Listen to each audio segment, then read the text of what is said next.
അസ്സലാമു അലൈക്കും വറഹ്മത്തുള്ളാഹി വബറകാതുഹു. KG സംഘടിപ്പിക്കുന്ന വെള്ളി വെളിച്ചം സീസൺ 5 നാം ഇപ്പോഴുള്ളത്. ഇസ്ലാമിലെ കുടുംബ സംവിധാനം എന്നതിനെക്കുറിച്ചുള്ള ചില വിചാരങ്ങളും ചിന്തകളും അഭിപ്രായങ്ങളുമാണ് നിങ്ങളുമായി പങ്കുവെക്കാൻ ഉദ്ദേശിക്കുന്നത്. ഇവിടെ നമ്മുടെ കൂടെയുള്ളത് ഡോക്ടർ അലിഫ് ഷുക്കൂർ, അതുപോലെ തന്നെ മെഹബൂബ അനീസ്, ഞാൻ വർദ്ധ. ആദ്യത്തെ ചോദ്യം നമുക്ക് ഡോക്ടർ അലിഫ് ഷുക്കൂറിനോട് തന്നെ ചോദിക്കാം.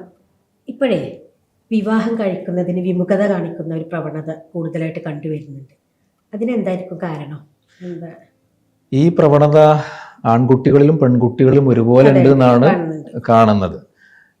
ശരിക്ക് ഒരുപാട് പഠനങ്ങളും അതുപോലെ തന്നെ ആ മേഖലയിൽ പ്രവർത്തിക്കുന്ന ആളുകളുടെ എഴുത്തുകളും ഒക്കെ വായിച്ചു കഴിഞ്ഞാൽ അവരുടെ അവതരണങ്ങളിൽ നിന്നൊക്കെ നമുക്ക് മനസ്സിലാക്കാൻ പറ്റുന്ന ചില കാര്യങ്ങളുണ്ട്. അതിൽ ഏറ്റവും പ്രധാനപ്പെട്ടത് വിവാഹാനന്തര ജീവിതത്തിൽ അവരുടെ സ്വാതന്ത്ര്യം നഷ്ടപ്പെടുമോ എന്ന ഭയം, അതുപോലെ തന്നെ അതുവരെ ഇല്ലാതിരുന്ന കുറേ ഉത്തരവാദിത്വങ്ങളും ബാധ്യതകളും നമ്മുടെ തലയിലേക്ക് വരുന്നു വീഴുന്നല്ലോ എന്ന് പറയുന്ന ഒരു ആധി. അതിനൊക്കെ പുറമെ സാമൂഹികാന്തരീക്ഷം ഉണ്ടാക്കി വെച്ച കുറേ അധികം കാര്യങ്ങളുണ്ട്. കുടുംബഘടനയിൽ ഈ രണ്ടുപേർ മാത്രമല്ലല്ലോ ജീവിക്കുന്നത്, അവിടെ മാതാപിതാക്കൾ ഉണ്ടാവും, അതുപോലെ തന്നെ മറ്റ് എക്സ്റ്റെൻഡഡ് ഫാമിലി മെമ്പേഴ്സ് അവിടെ ഉണ്ടാവും. അപ്പം ഇങ്ങനെയുള്ള ആളുകളുടെയൊക്കെ ഇടപെടലുകൾ അല്ലെങ്കിൽ അതിൻ്റെ സ്വാധീനം, ഈ പറയുന്ന എല്ലാ കാര്യങ്ങളും ഒക്കെ ആലോചിച്ചിട്ട് കൂടിയാണ് ശരിക്കും പറഞ്ഞാൽ വിവാഹത്തോട് തന്നെ വിമുഖത വരുന്ന ഒരു കാരണം.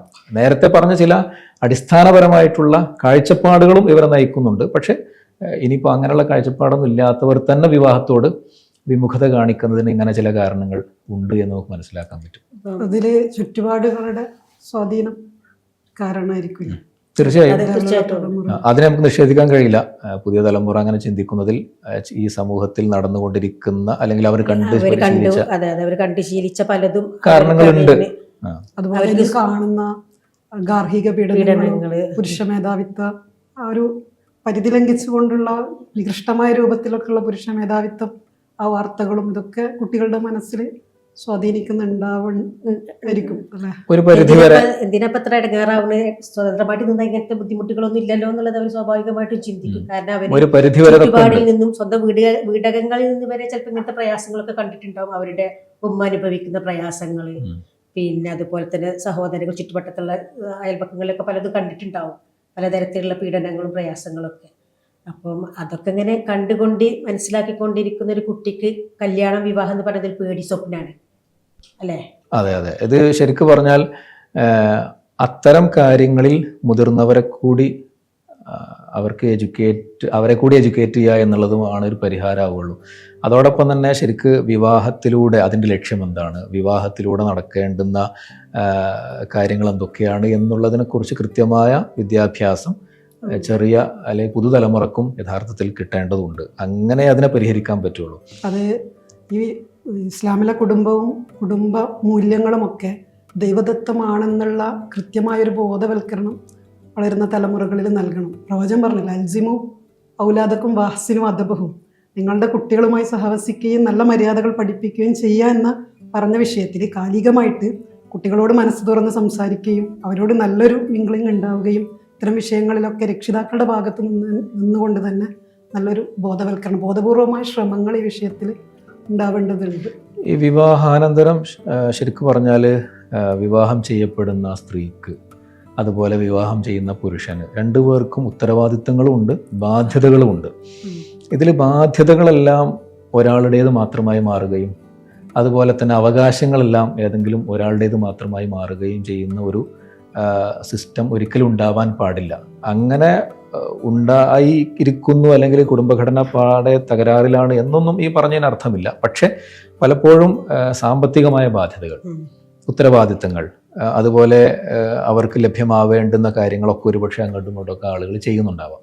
വൈകാരികമായ അവകാശങ്ങളെ പരിഗണിക്കുക എന്ന് പറയുന്നിടത്ത് വലിയ വീഴ്ചകൾ ഒരുപക്ഷെ ഉണ്ട്. പ്രത്യേകിച്ച് പുരുഷന്മാരുടെ ഭാഗത്തു നിന്ന് ഒക്കെ അങ്ങനെയുള്ള കാര്യങ്ങൾ സംഭവിക്കുന്നുണ്ട്, അല്ലെങ്കിൽ ആ പുരുഷന്റെ വീട്ടിനകത്ത് അങ്ങനെ സംഭവിക്കുന്നുണ്ട്. അതുപോലെ കുട്ടികളോട് പറഞ്ഞു കൊടുക്കേണ്ട ഒരു കാര്യം തന്നെയാണ്, പ്രകൃതി തന്നെ എല്ലാം ഇണകളായിട്ടാണുള്ളത് അല്ലെ. ഖുർആനിൽ പറഞ്ഞതുപോലെ സുബ്ഹാനല്ലദീ ഖലഖൽ അസ്വാജ കുല്ലഹാ മിമ്മാ തുമ്പിത്തുൽ അർളു വമിൻ അൻഫുസിഹിം വമിമ്മാ ലാ യഅലമൂൻ എന്ന് പടച്ചോൻ തന്നെ പറയുന്നുണ്ടല്ലോ. എന്താ പിന്നെ അവരിൽ നിന്നും ഭൂമിയിൽ ഉൽപ്പാദിപ്പിക്കപ്പെടുന്ന സസ്യങ്ങളിലും അവർക്കറിയാത്ത കാര്യങ്ങളിലൊക്കെ ഇണകളെ സൃഷ്ടിച്ച അള്ളാഹു പരിശുദ്ധനാണ്. അപ്പോൾ വിവാഹമില്ലാതെ ഇണയായി ജീവിക്കാതെ നടക്കുക എന്നുള്ളത് പ്രകൃതി വിരുദ്ധമാണ്. പ്രകൃതി തന്നെ ഇണയെ തേടുന്നു എന്നുള്ള കൂടുതലായിട്ട് അങ്ങനെ ഒരു പ്രവണത ഇപ്പം കണ്ടുകൊണ്ടിരിക്കുന്നുണ്ട്. പ്രത്യേകിച്ച് കാര്യമൊക്കെ ബോധ്യപ്പെടുത്തി കൊടുക്കേണ്ടതുണ്ട്. അവരുടെ പ്രൈവസിയെ മാനിക്കുക എന്നുള്ളത് അവരുടെ അവകാശങ്ങളിൽ പെട്ടതാണ്. അത് ശരിക്കും എല്ലാ വീടുകളിലും നമ്മൾ അങ്ങനെ ഒരു സംവിധാനം ഉണ്ടാക്കണം. പ്രത്യേകിച്ച് ചില നാടുകളിലൊക്കെ ഉള്ളൊരു ആചാരമാണ് ഇപ്പോൾ മൊത്തം എല്ലാവരും ജോയിൻറ്റ് ഫാമിലിയിലേക്കാണ് കല്യാണം കഴിച്ചു വരുന്നത്. നബിയുടെ ചരിത്രം എടുത്ത് പരിശോധിച്ച് നോക്കിയിട്ട് നമുക്ക് കാണാൻ സാധിക്കും. നബി സല്ലല്ലാഹു അലൈഹി വസല്ലമയും അതുപോലെ തന്നെ ആയിഷ റളിയല്ലാഹു അൻഹയായിട്ടും അതുപോലെ തന്നെ ഖദീജ ബീവിയുമായിട്ടൊക്കെ എത്ര പ്രണയാർദ്രമായിട്ടുള്ള രംഗങ്ങളാണ് നമുക്ക് ഹദീസുകളിലൂടെ ഒരുപാട് കാണാൻ സാധിക്കുന്നുണ്ട്. നബി സല്ലല്ലാഹു ആയിഷ ബീവി കുടിച്ച അതേ സ്ഥലത്ത് വെച്ചിട്ട് തന്നെ നബി സല്ലല്ലാഹു അലൈഹി വസല്ലമ കുടിക്കുന്നു, അവരൊരുമിച്ച് ഓടുന്നു, അവരൊരുമിച്ച് കുളിക്കുന്നു, ഇങ്ങനെയുള്ള പല പ്രണയ നിമിഷങ്ങളൊക്കെ ഉണ്ട്. പക്ഷെ ഇതൊന്നും ഒരിക്കലും നമുക്കൊരു ജോയിൻറ്റ് ഫാമിലിയിൽ നിന്ന് ചെയ്യാൻ പ്രയാസമാണ്. പലരോടുമുള്ള അതിന് ജോയിൻറ്റ് ഫാമിലിയിൽ ഇപ്പോൾ എനിക്ക് തോന്നുന്നത് ഇങ്ങനെയുള്ള സമയങ്ങളിലൊക്കെ ഇപ്പോൾ പുതുതായിട്ട് ഇപ്പോഴത്തെ കുട്ടികൾ വളരെയധികം കുറേ മുന്നോട്ട് പോയി ചിന്തിക്കുന്നവരാണ്. അപ്പം അവർക്ക് അവരുടേതായിട്ടുള്ളൊരു ഇടം കൊടുത്തുകൊണ്ട് അവർ സ്വതന്ത്രമായിട്ട് വേറെ താമസിക്കാൻ അനുവദിക്കുക എന്നുള്ളൊരു സംവിധാനം വരികയാണെങ്കിൽ അത് കുറച്ചും കൂടി ശക്തമാകും. അവർ തമ്മിലുള്ള ആ ഒരു കോൺട്രാക്റ്റ് കുറച്ചും കൂടി ശക്തമാക്കാൻ പറ്റുമെന്ന് തോന്നുന്നു. ഈ പറഞ്ഞതുപോലെ തന്നെ രണ്ടു പേർക്കും വിവാഹം കഴിഞ്ഞാൽ പിന്നെ അവരുടേതായ ഒരു ലോകം സ്വതന്ത്രമായിട്ട് വേണം. അതിനർത്ഥം നമ്മുടെ കുടുംബത്തിനകത്തെ മറ്റുള്ളവർ, പ്രത്യേകിച്ച് മാതാപിതാക്കൾ, അതുപോലെ സഹോദരി സഹോദരന്മാർ, വീട്ടിനകത്തുള്ള അല്ലെങ്കിൽ കുടുംബത്തിനകത്തുള്ള മറ്റു മെമ്പേഴ്സ്, അവരെ തള്ളിപ്പറയണമെന്നോ അല്ലെങ്കിൽ അവരുമായിട്ടുള്ള ബന്ധം വിച്ഛേദിക്കണമെന്നോ ഒന്നും അല്ല പറഞ്ഞതിൻ്റെ അർത്ഥം. പക്ഷെ അവരുകൂടി എന്ത് ചെയ്യണം, ഇവർക്ക് വേണ്ടി പലതിനെയും ത്യജിക്കാൻ സന്നദ്ധമാവണം. ഈ വന്നു കയറിയ പെൺകുട്ടിയാണ് എല്ലാം ത്യജിക്കേണ്ടത്, അങ്ങനെയൊന്നുമില്ലല്ലോ. അതുപോലെ തന്നെ ഇവർക്ക് രണ്ടുപേർക്കും പരസ്പരം സംസാരിച്ചിരിക്കാനും സല്ലപിക്കാനും ഒക്കെയുള്ള അവസരങ്ങൾ ഒരുക്കുന്ന ഒരു കുടുംബഘടനയായിട്ട് ശരിക്കും പറഞ്ഞാൽ അതാണ് പ്രൈവസിയെ മാനിക്കുക എന്നുള്ളതാണ്. അത് ശരിക്കും വൈകാരികമായ ഒരു അവകാശമാണ്. മറ്റ് അവകാശങ്ങൾ കൊടുക്കാൻ നമ്മളെല്ലാവരും സന്നദ്ധരായിരിക്കും. സാമ്പത്തികമായിട്ടൊന്നും ഒരു കുറവുണ്ടാവില്ല, മറ്റ് കാര്യങ്ങളെല്ലാം ഓക്കെ ആയിരിക്കും.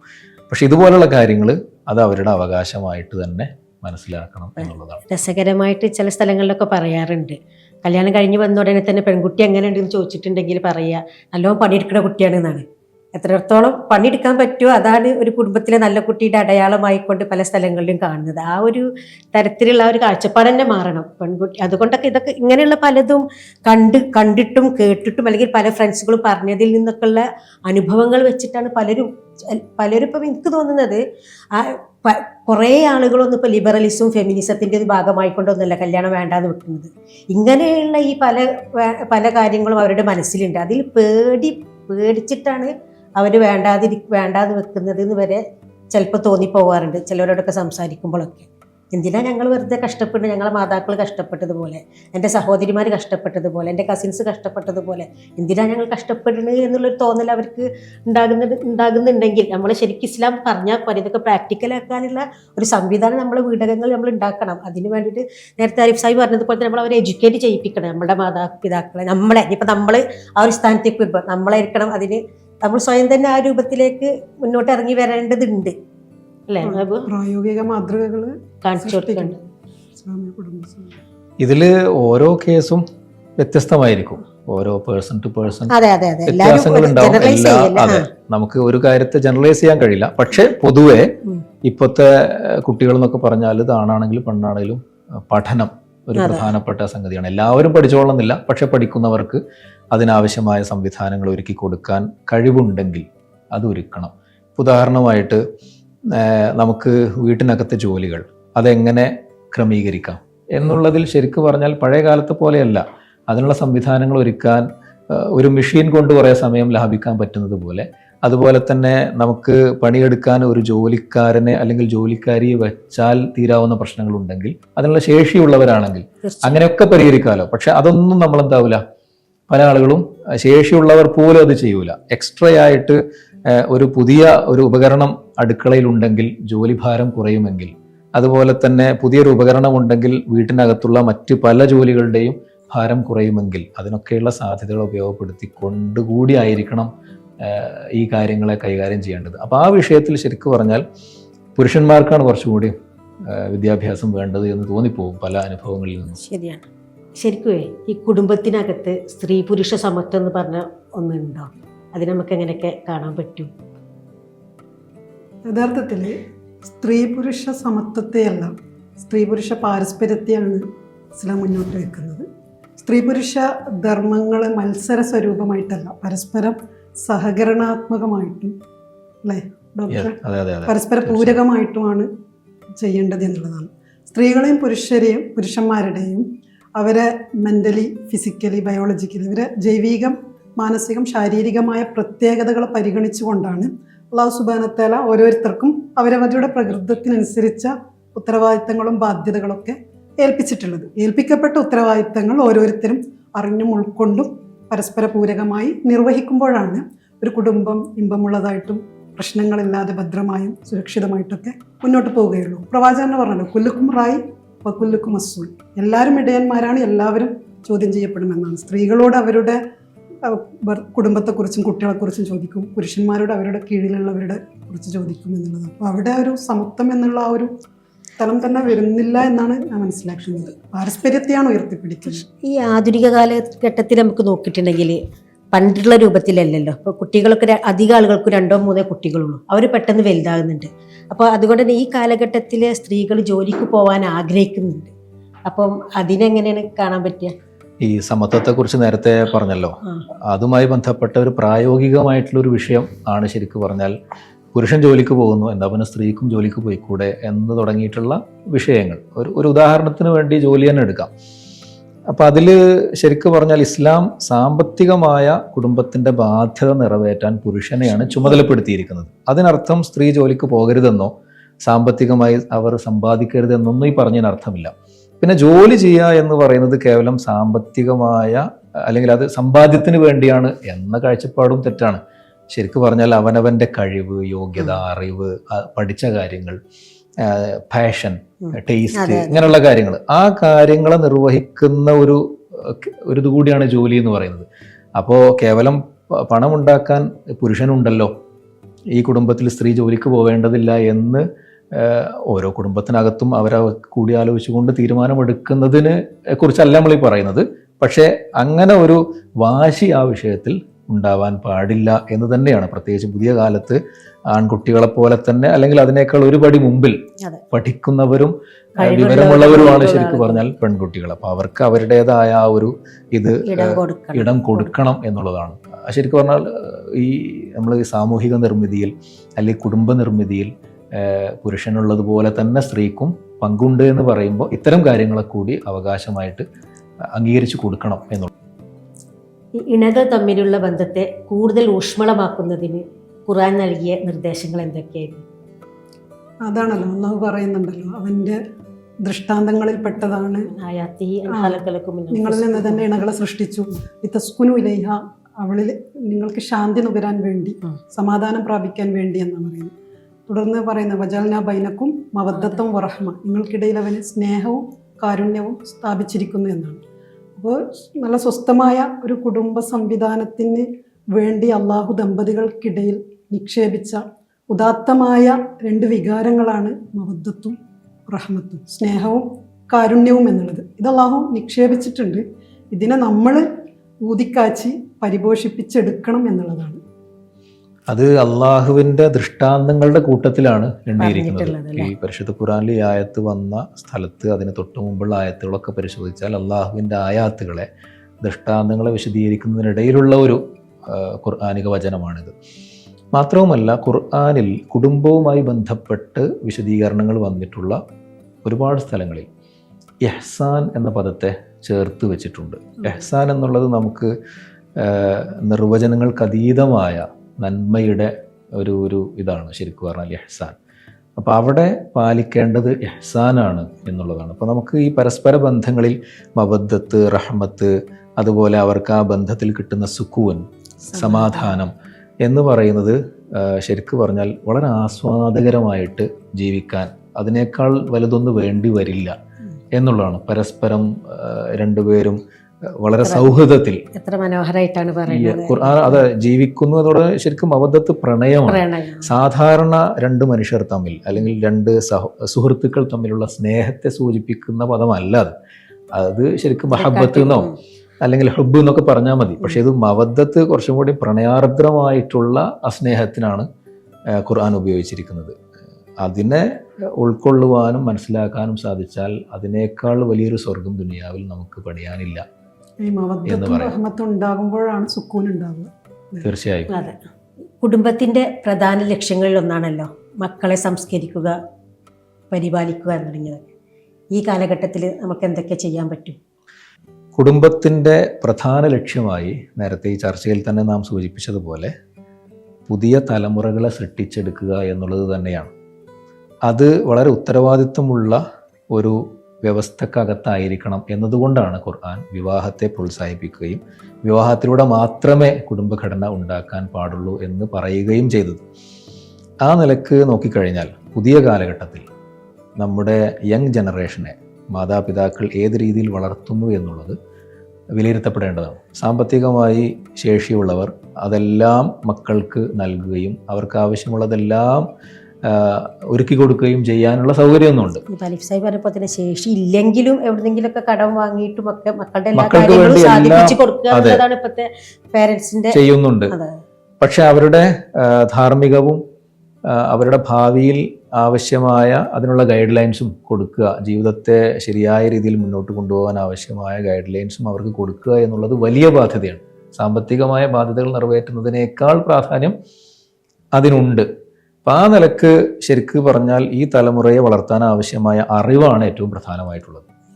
മാതാപിതാക്കൾക്ക് താല്പര്യമുണ്ട്, ചെയ്യാൻ ആഗ്രഹമുണ്ട് എന്നത് മാത്രമല്ല, പുതിയ കാലഘട്ടത്തിൻ്റെ സങ്കേതങ്ങളെക്കുറിച്ച് ഇവർ മക്കൾ ഇടപെടുന്ന മേഖലകളെക്കുറിച്ചൊക്കെയുള്ള അറിവ് യഥാർത്ഥത്തിൽ പാരൻറ്റിങ്ങിൽ വളരെ ഇമ്പോർട്ടൻ്റ് ആണ്. അത് പലപ്പോഴും ആളുകൾക്ക് നഷ്ടപ്പെടുന്നു എന്നുള്ളത്. അതിനാവശ്യമായ വായനകളോ അതിനാവശ്യമായ പരിശീലനങ്ങളോ ഒക്കെ നേടാൻ മാതാപിതാക്കൾ ശ്രദ്ധിക്കുക എന്നുള്ളത് തന്നെയാണ് ഏറ്റവും പ്രധാനപ്പെട്ട കാര്യം. അത് ഉമറുദ്ദീൻ പറഞ്ഞ ഒരു ചൈൽഡ് സൈക്കോളജി അതാണ് ഇപ്പോൾ ഓർമ്മ വരുന്നത്. എന്താണ് ലായിബൂഹും ലിസബൈൻ വദ്ദിബൂഹും ലിസബൈൻ സ്വാഹിബൂഹും ലിസബൈൻ എന്ന് പറയുന്നില്ല. 7 വയസ്സ് വരെ നിങ്ങൾ കുട്ടികളായിട്ട് കളിക്കണം, പിന്നീടുള്ള 7 വയസ്സ് കുട്ടികളായിട്ട് നന്നായി അവരെ സംസ്കാരം പഠിപ്പിക്കണം, പിന്നീടുള്ള 7 വയസ്സ് സ്വാഹിബൂഹും അല്ലെ അവരുടെ കൂട്ടുകാരായി മാറണം. പിന്നെ നിങ്ങൾക്ക് പേടിക്കാനില്ല എന്നാണ് പറയുന്നത്. കയ്യിലൊരു മൂക്കുകയർ പിടിച്ച മതി, അവരെ വിട്ടേക്ക്, അവർ വഴിതെറ്റൂല എന്നാണ് പറയുന്നത്. പക്ഷെ ഇന്നത്തെ നമ്മളുടെ ആധുനിക സമൂഹം അനുഭവിക്കുന്ന പിന്നെ അന്തസംഘർഷങ്ങളിൽ പ്രധാനപ്പെട്ട ഒരു ഘടകം പലപ്പോഴും തോന്നാറുണ്ട്, ഉള്ളു തുറന്ന് സംസാരിക്കാനുള്ള ഒരവസ്ഥയില്ല വീടുകളിൽ. മക്കൾ മാതാപിതാക്കളായാലും ഭാര്യ ഭർത്താക്കന്മാരായാലും എല്ലാവരും വീട്ടിലെത്തിക്കഴിഞ്ഞാൽ ഫോൺ തുറന്ന് തലയും താഴ്ത്തി സ്ക്രീൻ ലോകത്തായിരിക്കും. അത്തരമൊരു അവസ്ഥ, മൗനം തളം കെട്ടി നിൽക്കുന്ന ആ ഒരു അവസ്ഥ, പരസ്പരം സംസാരിക്കാൻ കഴിയാത്ത ഒരവസ്ഥയൊക്കെ അല്ലേ തിരുത്തപ്പെടേണ്ടത് തന്നെയാണ്. അതിനൊക്കെ പ്രത്യേകം സമയവും സാഹചര്യമൊക്കെ കണ്ടെത്തേണ്ടിയിരിക്കുന്നു. പുതിയ കാലഘട്ടത്തിൽ പ്രത്യേകിച്ച് രക്ഷിതാക്കൾ അതിലൊക്കെ ശ്രദ്ധിക്കേണ്ടതുണ്ട്. മാതാപിതാക്കൾ തമ്മിലുള്ള സംഭാഷണം, അവരുടെ കമ്മ്യൂണിക്കേഷൻ, അവരുടെ സ്നേഹപ്രകടനം, ഇതൊക്കെയാണ് കുട്ടി ആദ്യം കണ്ടു പഠിക്കുന്നത്. അത് തന്നെ ഇല്ലാതായി കഴിഞ്ഞാൽ പിന്നെ കുട്ടി എവിടെ നിന്നാണ് ഇതൊക്കെ പഠിക്കുക? അത് വളരെ വലിയൊരു ഇതാണ്. ഇപ്പോൾ നമ്മൾ സാധാരണ പറയാറില്ലേ, അൽ ഉമ്മു മദ്റസത്തുൻ ഇദാ അഅദത്തഹ അഅദത്ത ശഅബൻ തയ്യിബൽ അറാഖി. ഒരു നല്ല തലമുറയെ വളർത്തിയെടുക്കാൻ ആവശ്യമായ ആദ്യത്തെ സ്കൂൾ എന്ന് പറയുന്നത് മാതാവാണ്. മാതാവിനും പിതാവിനും ഇതിൽ വലിയ ഉത്തരവാദിത്വം ഒരുപോലെ ഉണ്ട് എന്നുള്ളതാണ്. അപ്പോൾ ആ ഒരു ഭാഗം പലപ്പോഴും മിസ് ചെയ്യുന്നത് മക്കളുടെ ഭാവിയിൽ വലിയ ഇതുണ്ട്, സ്വാധീനം ചെലുത്തുന്നുണ്ട്, ദുസ്വാധീനം ചെലുത്തുന്നുണ്ട്. അതിൽ വേറൊരു കാര്യം കൂടി ആഡ് ചെയ്യാനുള്ളത്, ഈ മക്കൾ എന്ന് പറയുമ്പോൾ അവരും സ്വതന്ത്രരായ വ്യക്തിത്വങ്ങളാണ്. അവർക്ക് അവരുടേതായ കാഴ്ചപ്പാടുണ്ട്, അവരുടേതായ വ്യക്തിത്വമുണ്ട്, സ്വഭാവമുണ്ട്, പെരുമാറ്റ രീതികളുണ്ട്. അതിനെ വകവെച്ച് കൊടുക്കാതെയുള്ള പെരുമാറ്റവും നമ്മുടെ ഭാഗത്ത് ഉണ്ടാവാൻ പാടില്ല. അവരെ സ്വതന്ത്രരായ വ്യക്തികളായി പരിഗണിച്ചുകൊണ്ട് വേണം അവരോട് ഇടപഴകാനും ഒക്കെ. പിന്നെ കുട്ടികൾ ശരിക്കും പറഞ്ഞാൽ അവർക്ക് കൃത്യമായ സമയത്ത് കിട്ടേണ്ടത് ശരിയായി കിട്ടിയിട്ടില്ലെങ്കിൽ അവർ തീരുമാനങ്ങൾ എടുക്കാൻ തുടങ്ങുന്ന ഒരു സമയമുണ്ട്. ആ സമയമാകുമ്പോൾ അവർ തീരുമാനങ്ങളെടുത്ത് മുന്നോട്ട് പോകും. പിന്നെ അവരെ തിരുത്താൻ കഴിയില്ല. അപ്പോൾ തിരുത്തേണ്ടതും ശരിയായ പാതയിലേക്ക് അവരെ നയിക്കേണ്ടതിനും ആവശ്യമായ പ്രായത്തിൽ തന്നെ അത് ചെയ്യണം എന്നുള്ളതാണ്. പിന്നെ വേറൊരു കാര്യം കൂടി നമ്മൾ ഇതിൽ ശ്രദ്ധിക്കേണ്ടതെന്ന് തോന്നുന്നുണ്ട്. ഇപ്പം പ്രവാചകന്റെ ചരിത്രമൊക്കെ പരിശോധിച്ച് നോക്കിയിട്ടുണ്ടെങ്കിൽ പിന്നെ പരിശുദ്ധ ഖുർആനിൽ നൂഹ് നബിൻ്റെ പ്രാർത്ഥന കണ്ടില്ല. നമ്മൾ പ്രാർത്ഥനയ്ക്കും വലിയൊരു പങ്കുണ്ട് നമ്മുടെ മക്കൾ നന്നാകുന്നതിൽ എനിക്ക് തോന്നിയിട്ടുണ്ട്.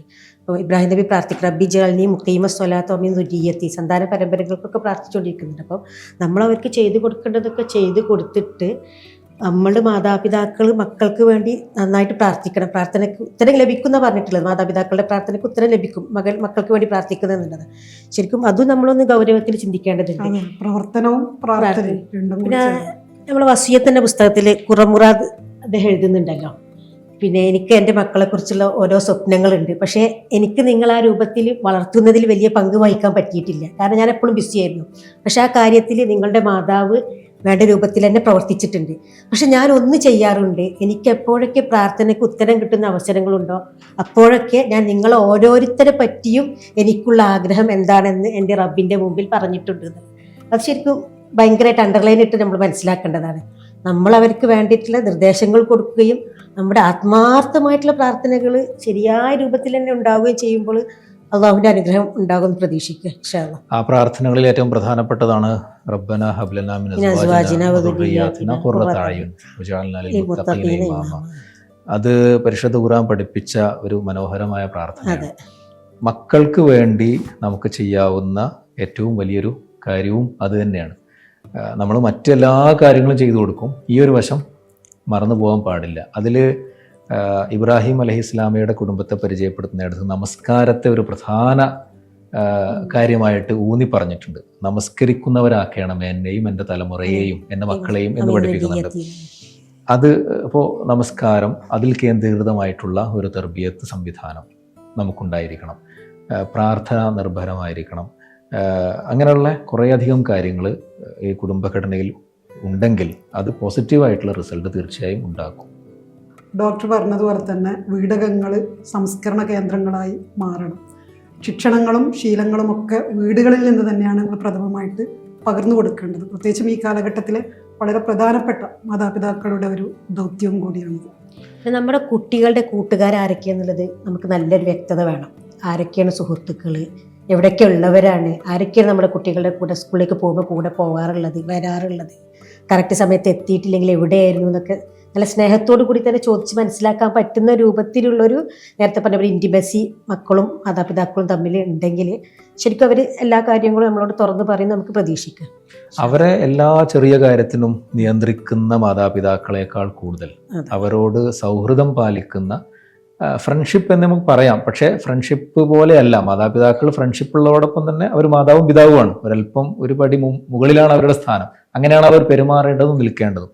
അതിനർത്ഥം എല്ലാ കാര്യത്തിലും മക്കളെ നിയന്ത്രിക്കുന്നവരാവുക എന്നുള്ളതല്ല. മക്കൾ ജീവിക്കുന്ന അവരുടെ ഭാവിയിൽ അവരെ നിയന്ത്രിക്കുന്ന ഒരു വാഴതിനെ, ഒരു ഉപദേശകനെ അവരുടെ ഉള്ളിൽ തന്നെ സൃഷ്ടിച്ചെടുക്കാൻ നമുക്ക് പറ്റണം. അപ്പോൾ അതിനാവശ്യമായ ഗൈഡൻസ് കറക്റ്റ് കൊടുക്കണം. അവരുടെ ജീവിതത്തിൽ എപ്പോഴെങ്കിലും തെറ്റിപ്പോകുന്നുണ്ടെങ്കിൽ അവരെ തിരുത്തുന്ന ഒരു ശക്തി അവരുടെ ഉള്ളിൽ സൃഷ്ടിച്ചെടുത്താൽ മതി. ബാക്കി അവർ തന്നെ സ്വയം ആയിക്കോളും എന്നുള്ളതാണ്. കുടുംബ സംവിധാനത്തിന് ഇസ്ലാം നൽകുന്ന പ്രാധാന്യം എന്താണ്? കുടുംബം എന്ന് പറയുന്ന സംവിധാനത്തെക്കുറിച്ച് ലോകത്ത് വലിയ ചർച്ചകൾ നടക്കുന്ന ഒരു കാലഘട്ടത്തിലാണ് നാം ജീവിച്ചുകൊണ്ടിരിക്കുന്നത്. ഇസ്ലാം അതിനെ വലിയ പ്രാധാന്യമുള്ള ഒരു സ്ഥാപനമായിട്ടാണ് പരിചയപ്പെടുത്തുന്നത്. പരിശുദ്ധ ഖുർആനിൽ കൃത്യമായിട്ട് ഹദീസിലും അതുപോലെ തന്നെ കുടുംബഘടനയെ വലിയ പ്രാധാന്യമുള്ളതും വലിയ സ്വാധീനം ചെലുത്താൻ സാധിക്കുന്നതുമായ ഒരു വ്യവസ്ഥയായിട്ടാണ് പരിചയപ്പെടുത്തിയിട്ടുള്ളത്. പരിശുദ്ധ ഖുർആനിൽ നമുക്ക് കാണാൻ കഴിയുന്ന ഒരു ആയത്ത്, യാ അയ്യുഹന്നാസു തഖൂ റബ്ബക്കുമുല്ലദീ ഖലഖകും മിൻ നഫ്സിൻ വാഹിദ വഖലഖ മിൻഹാ സൗജഹ വബസ്സ മിൻഹുമാ റിജാലൻ കസീറൻ വനിസാഅ. കുടുംബഘടനയെ ഒരു മനുഷ്യൻ്റെ തലമുറയെ നിലനിർത്താൻ ആവശ്യമായ, തലമുറകളുടെ സൃഷ്ടിപ്പിന് ആവശ്യമായ ഒരു ഇൻസ്റ്റിറ്റ്യൂഷൻ എന്ന നിലക്കാണ്, ഒരു സ്ഥാപനം എന്ന നിലക്കാണ് ഖുർആൻ പരിചയപ്പെടുന്നത്. ഇപ്പോൾ മനുഷ്യൻ്റെ തലമുറകൾ സൃഷ്ടിക്കപ്പെടുക, പുതിയ തലമുറ ജനിക്കുക എന്നുള്ളത് തീരെ ഉത്തരവാദിത്തമില്ലാത്ത ഒരു പ്രോസസ്സിലൂടെ പരസ്പരം ബാധ്യതകളും ഉത്തരവാദിത്തങ്ങളും നിശ്ചയിക്കപ്പെടാത്ത ഒരു വ്യവസ്ഥയിലൂടെ ഉണ്ടായിത്തീരേണ്ടതല്ല. അത് കൃത്യമായ വ്യവസ്ഥകളിൽ ഉണ്ടാവേണ്ടതാണ്. അതുകൊണ്ടാണ് വിവാഹം എന്ന് പറയുന്ന കോൺട്രാക്റ്റിലൂടെ കുടുംബത്തെ രൂപീകരിക്കുകയും ആ കുടുംബ വ്യവസ്ഥയിൽ കൃത്യമായ വ്യവസ്ഥകളോടുകൂടി കുടുംബഘടനയെ കെട്ടിപ്പടുക്കുകയും തലമുറകളെ ജനിപ്പിക്കുകയും ചെയ്യുക എന്ന് പറയുന്നതിലേക്ക് അതിനെക്കുറിച്ച് ഖുർആൻ അങ്ങനെ തന്നെ പരിചയപ്പെടുത്തിയിരിക്കുന്നത്. അതാണ് ഇസ്ലാം നൽകുന്ന വലിയ പ്രാധാന്യം എന്ന് പറയുന്നത്. ഡോക്ടർ അലീഫ് സാഹിബ് പറഞ്ഞതുപോലെ തന്നെ മനുഷ്യരാശിയുടെ സുഗമമായ നിലനിൽപ്പിന് വേണ്ടി അള്ളാഹു തന്നെ സംവിധാനിച്ച മഹത്തായ ആത്മീയ പ്രഭാവമുള്ള ഒരു ദൈവിക സംവിധാനമാണ് കുടുംബം എന്നുള്ളത്. അതാണല്ലോ വിശുദ്ധ ഖുർആൻ പറയുന്നത്, വഹുവല്ലദീ ഖലഖ മിനൽ മായി ബശറൻ ഫജഅലഹു നസബൻ വസിഹ്റ എന്നാണ് ഖുർആൻ അതിനെക്കുറിച്ച് പരാമർശിക്കുന്നത്. അവൻ വെള്ളത്തിൽ നിന്ന് മനുഷ്യനെ സൃഷ്ടിക്കുകയും അതിൽ നിന്ന് രക്തബന്ധവും വിവാഹബന്ധവും സ്ഥാപിക്കുകയും ചെയ്തിരിക്കുന്നു എന്ന് കൃത്യമായിട്ട് തന്നെ പറഞ്ഞിട്ടുണ്ട്. മനുഷ്യനെ എല്ലാ മൂല്യങ്ങളും എല്ലാ നന്മകളും ആർജിച്ചെടുക്കുന്നത് യഥാർത്ഥത്തിൽ കുടുംബത്തിൽ നിന്നാണ്. ഒരു തലമുറയെ വളർത്തുക എന്ന് പറയുന്നത് ഒരു ചെറിയ പ്രവർത്തനമല്ല, വലിയ ഉത്തരവാദിത്വം ആവശ്യമുള്ള ഒരിതാണ്. അപ്പോൾ ആ ഒരു കുട്ടി ജനിച്ചാൽ ആ കുട്ടിയുടെ വ്യത്യസ്ത ഘട്ടങ്ങളിലൂടെ അവൾ വളരുമ്പോൾ ആവശ്യമായ കൃത്യമായ ഗൈഡൻസ് കൊടുക്കുക എന്ന് പറയുന്നത് ഒരു ശരിയായ വ്യവസ്ഥയിലൂടെ തന്നെ നടക്കണം എന്നുള്ളതാണ്. അപ്പം അതിന് ഉത്തരവാദിത്വ ബോധമുള്ള ഒരു മാതാവും പിതാവും കൃത്യമായ ഒരു കോൺട്രാക്റ്റിലൂടെ തന്നെ ബന്ധം സ്ഥാപിച്ചുകൊണ്ടായിരിക്കണം എന്നുള്ളതാണ് ഇസ്ലാം പറയുന്ന കാര്യം. ശരിക്കും ഈ പവിത്രമായ കുടുംബഘടനയെ തകർക്കുന്ന പല പല കാര്യങ്ങളുണ്ടല്ലോ ഇപ്പോൾ. അപ്പം അതിനെ നമുക്ക് എങ്ങനെയൊക്കെ ഒന്ന് കാണാൻ പറ്റും? പല രൂപത്തിലാണല്ലോ ഇപ്പോൾ വന്നുകൊണ്ടിരിക്കുന്നത്. മനുഷ്യൻ സ്വതന്ത്രനാണ് എന്ന് പറയുന്ന ഒരു കാഴ്ചപ്പാടിനെ ഇസ്ലാം ഒരിക്കലും എതിർക്കുന്നില്ല. പക്ഷെ അവൻ്റെ സ്വാതന്ത്ര്യത്തിന് ചില ചെറിയ പരിധികൾ ഉണ്ടാവേണ്ടതുണ്ട്. മൃഗങ്ങളെപ്പോലെ അതല്ലെങ്കിൽ മറ്റ് സൃഷ്ടിജാലങ്ങളെപ്പോലെ ഒരു നിയന്ത്രണവുമില്ലാത്ത ഒരു ജീവിവർഗം എന്ന നിലക്കല്ല മനുഷ്യനെ അള്ളാഹു പരിശുദ്ധ ഖുർആനിൽ പരിചയപ്പെടുത്തുന്നത്. അപ്പോൾ ആ നിലക്ക് നോക്കുമ്പോൾ മൃഗങ്ങൾ ഇണചേരുന്നത് പോലെ, അതുപോലെ തന്നെ മറ്റ് ജീവജാലങ്ങൾ ഇണചേരുന്നത് പോലെ ഒരു വ്യവസ്ഥയില്ലാതെ ഇണചേരുന്ന സംവിധാനത്തെ ഒരിക്കലും ഇസ്ലാം പ്രോത്സാഹിപ്പിക്കുന്നില്ല.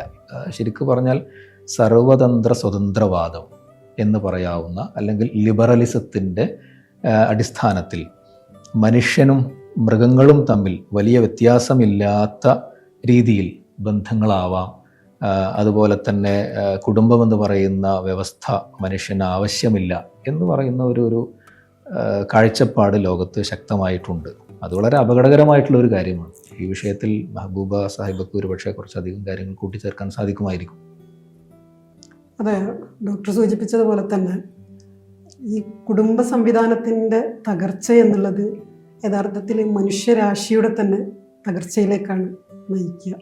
ഏറ്റവും വലിയ സാമൂഹിക ദുരന്തമായി മാറിക്കൊണ്ടിരിക്കുകയാണ് പല നാടുകളിലും കുടുംബ വ്യവസ്ഥയുടെ തകർച്ച കൊണ്ട് തന്നെ. ഡോക്ടർ പറഞ്ഞതുപോലെ തന്നെ നവലിബറലിസ ചിന്താഗതികൾ, അതുപോലെ തന്നെ നവമുതലാളിത്തം. ഒരു കാര്യം, നമുക്ക് ലിബറലിസവും ഫെമിനിസവും ഒക്കെ ആദ്യകാലത്ത് വന്നിട്ടുണ്ടായിരുന്നത് ശരിയായിട്ടുള്ള സ്ത്രീകളുടെ അവകാശങ്ങളെ പിടിച്ചു വാങ്ങിക്കുന്നതിന് വേണ്ടിയിട്ടായിരുന്നു. പിന്നീട് കുറച്ച് കഴിഞ്ഞപ്പോഴേക്കിനും അത് എന്തിനാണോ അവർ നിലകൊണ്ടിട്ടുള്ളത് അതിനെ തന്നെ വേണ്ട, അത് തന്നെ വേണ്ട എന്ന് വെക്കുന്ന രൂപത്തിലാണ് നമ്മൾ കാണാൻ പറ്റിയിട്ടുള്ളത്. ഈ കുടുംബം എങ്ങനെയാണ് രൂപപ്പെട്ടത് എന്നതിന് ഇസ്ലാമിലൊരു കാഴ്ചപ്പാട് കൃത്യമായിട്ട് ഖുർആൻ അവതരിപ്പിക്കുന്നുണ്ട്. അത് ആദ്യമത്തെ മനുഷ്യൻ തന്നെ ഒരു കുടുംബ നാഥനായിട്ടാണ്. ആദം എന്നത് അലൈഹിസ്സലാം ഒരു പ്രവാചകനുമാണ്, ആദ്യത്തെ മനുഷ്യനുമാണ്. കൂടെ ഒരു ഇണയെ കൂടി സൃഷ്ടിച്ചുകൊണ്ടാണ് മനുഷ്യജീവിതം ഭൂമിയിൽ ആരംഭിക്കുന്നത് എന്ന കാഴ്ചപ്പാടാണ് ഖുർആൻ അവതരിപ്പിക്കുന്നത്. നേർവിപരീതമായി കുടുംബം രൂപപ്പെട്ടത് മനുഷ്യൻ്റെ തന്നെ സ്വാർത്ഥതയെ സംരക്ഷിക്കാൻ വേണ്ടിയാകുന്നു എന്ന് പറയുന്നൊരു കാഴ്ചപ്പാടുമുണ്ട്. അതായത് ഒരാൾ മരണപ്പെട്ട് കഴിഞ്ഞാൽ അയാൾ സ്വന്തമാക്കി വച്ചിരിക്കുന്ന ഭൗതിക സ്വത്ത്, ഭൂമിയാവാം മറ്റെന്തും ആവാം, അത് ആരിലേക്ക് പോകും? അപ്പോൾ ശക്തിയുള്ളവൻ, കയ്യൂക്കുള്ളവൻ്റെ കയ്യിലേക്കാണ് അത് പോവുക. അപ്പോൾ അതില്ലാതിരിക്കാൻ വേണ്ടി ഞാൻ മരിച്ചാൽ എൻ്റെ സ്വത്ത് അത് സംരക്ഷിക്കപ്പെടണം, അത് എൻ്റെ ബാക്കിയുള്ളവരിലേക്ക് പോകണം. അങ്ങനെയാണെങ്കിൽ അതിനൊരു സിസ്റ്റം ഉണ്ടാക്കാം. അങ്ങനെ മനുഷ്യൻ അവൻ്റെ പണം സംരക്ഷിക്കാൻ, അവൻ്റെ ഭൗതിക സ്വത്ത് സംരക്ഷിക്കാൻ വേണ്ടി ഉണ്ടാക്കിയ ഒരു സ്ഥാപനമായിട്ടാണ് കുടുംബത്തെ പ്രത്യേകിച്ച് ഈ ലിബറൽ വാദികളൊക്കെ അതിൻ്റെ ഒരു തിയറിയായിട്ട് പരിചയപ്പെടുത്തുകയും അവർ കാണുകയും ചെയ്യുന്നത്. പിന്നെ അവിടുന്ന് മുന്നോട്ട് പോയിട്ട് പിന്നെ ഇത് കുടുംബം തന്നെ വളരെ ഭയങ്കര- അരാജകത്വം എന്ന് പറയത്തിലേക്ക് തന്നെ എത്തുകയുണ്ടായി എന്നുള്ളതാണ് പുതിയ കാലത്ത് നമ്മൾ കാണുന്നത്. അതുപോലെ പുതിയ കാലത്ത് കുടുംബത്തെ തകർക്കാനുള്ള പിന്നെ തകർക്കുക എന്ന ലക്ഷ്യമിട്ടുകൊണ്ട് ചെയ്യുന്ന തന്നെയാണ് നവനാസ്തികരും. ഉം. അതുപോലെ തന്നെ കമ്മ്യൂണിസം, ഉം. പരിധികളും അതിരുകളും നിയന്ത്രണങ്ങളും ഇല്ലാത്ത ലോകം എന്ന വാഗ്ദാനവുമായിട്ടാണ് കമ്മ്യൂണിസം പ്രവർത്തിക്കുന്നത്. സ്വന്തം ശരീരത്തിൻ്റെ സ്വയം നിർണയാവകാശത്തെ നിരാകരിക്കുന്നതാണ് വിവാഹവും കുടുംബവും ഒക്കെ. അതുകൊണ്ട് അതിൽ നിന്ന് അകന്നു നിൽക്കുക എന്നതാണ് ഇത്തരം ഇസങ്ങളൊക്കെ പഠിപ്പിച്ചുകൊണ്ടിരിക്കുന്നത്. ഇതന്നെ വലിയൊരു ഭീഷണിയാണ്. ഇന്നത്തെ വെള്ളി വെളിച്ചം ഇവിടെ അവസാനിക്കുന്നു. ഈ ചർച്ചയിൽ പങ്കെടുത്ത ഡോക്ടർ അലിഫ് സാഹിബിനും മെഹബൂബ സാഹിബക്കും നന്ദി. അസ്സലാമു അലൈക്കും വറഹ്മത്തുള്ളാഹി വബറകാതുഹു.